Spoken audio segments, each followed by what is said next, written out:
Hey, I'm Samnang. This is SNJ Pride, the podcast where two gay men who've been together for over 11 years keep it all the way real about coming out, love, and everything in between. If you've ever felt alone, stuck, or scared real gay love doesn't exist, you're in the right place. Take a breath. I'm James. We're not perfect. We're not your therapists. We're just here to share what we've lived, so you don't have to walk this road alone. You're home. If you secretly want a child, but are still hiding who you are, and you made plans alone to try to make that happen, this episode is for you. Today, I'm going to tell you about the empty cradle we built together, the plan I kept secret, the moment James found out, and how we chose each other after the wall between us cracked. I want to explain why this matters, because longing becomes dangerous when it's carried alone, and because family building as a gay man is both a hope and a potential fault line in a relationship. For a long time, parenthood lived inside me like a private ache. I'd watch other people with babies and feel joy and grief in the same breath. There were cultural expectations, not about being gay exactly, but about lineage, about grandchildren, about the life my family pictured I would live. That picture never included telling my parents that I loved a man. So the wanting grew in secret, quiet and sharp. I started doing the small, quiet things first. Late-night searches on adoption, quietly reading forums, making anonymous calls to agencies to learn the language, what was possible for two men, what paperwork looked like, how private a process could be. I told myself I was protecting us.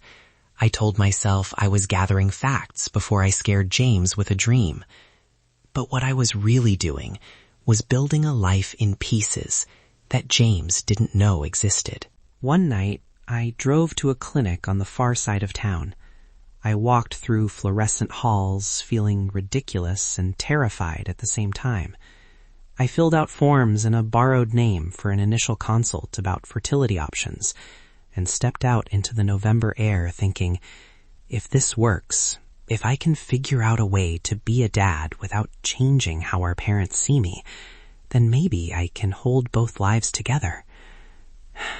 That's when secrecy started to feel like survival rather than deceit.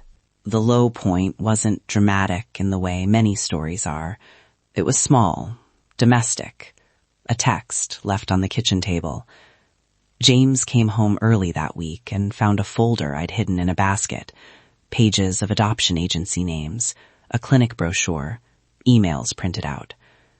I remember him standing in the kitchen, looking at the paper in his hand like it had changed our house into something else. He looked betrayed. I felt sick. What I want to say plainly, I wasn't thinking about safety properly. I wasn't thinking about partnership. I thought I could protect us by acting alone. But secrets protect only one person at a time. The cost was huge, not because the dream of a child is wrong, but because I let fear become the reason I excluded my partner from a life-changing conversation. I'll tell you how James experienced it, because later I asked him to tell me in the earliest hours of our repair. He told me he didn't just feel betrayed, he felt excluded from the future we were supposed to be building together. He said he kept imagining me making choices that affected both of us without asking. That cut him in a different place. Safety and trust, not just surprise. I remember the shape of the kitchen when I read the papers. It felt like standing outside a conversation I thought we were having together. The fear wasn't only about the secret, it was about what else there might be that I didn't know. I felt small, and I needed to be seen. What mattered most for me was not the paperwork, it was being invited in. James said something that night that I have kept with me. I would have been scared too, but I would rather be scared with you than left out. Those words landed like a mirror. I had been trying to spare us pain, and in doing so, I created a wound. I'm not proud of that. So, how did we move forward? Here are 4 takeaways I learned the hard way. Practical steps if you're imagining parenthood or holding a longing that feels risky to say aloud. 1. Name the longing to your partner before you make big moves. Don't let desire turn into a solo project. Even if the first conversation is messy or scary, it invites your partner in. It gives them a chance to say yes, no, or I need time. Anything is better than blindsiding. 2. Safety plan together when family rejection or cultural risk is possible. If you worry about backlash, make a step-by-step plan that keeps both of you emotionally and practically safe. Who knows who to tell and when, where to get legal support, and how to protect finances. Make decisions as a team, even if the team needs professional help. 3. Trust is rebuilt by small, consistent actions, not grand apologies. Show up, keep your promises, and be transparent about the small things. When trust is fragile, those tiny moments are where healing lives. 4. If you're desperate for a child, get information, but not secretly. Research in daylight with your partner. Seek clinics, agencies, and counselors together if you can.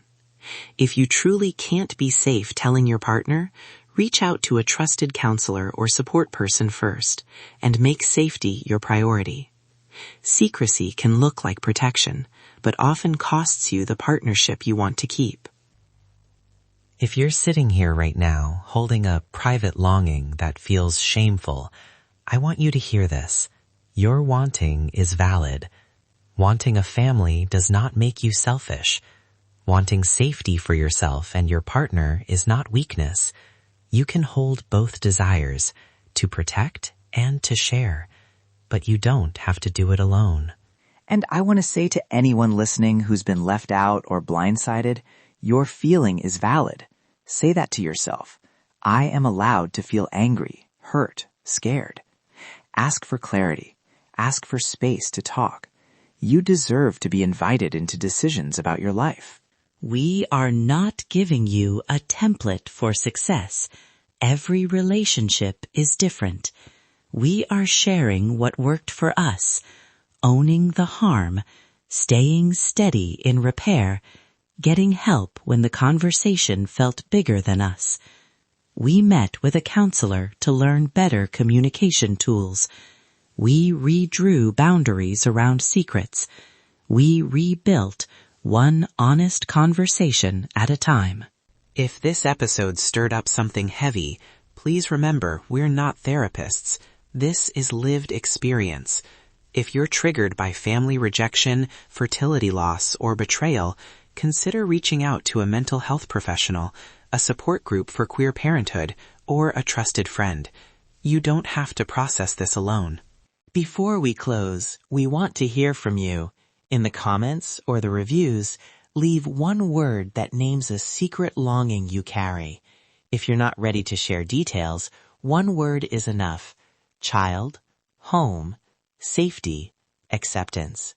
If you feel brave, tell us a line about how you brought a big desire into a conversation with your partner, or how you're planning to. Hit subscribe, leave a rating if this helped, and share this with someone who needs to hear. You are not alone.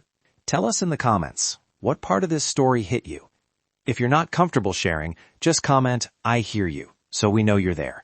And please, take care of yourself. Thank you for being here. You're not alone. I hear you. We're still learning. We keep choosing each other, and that's what matters. We'll see you in the next episode. I hear you. You're not alone. This is S&J Pride.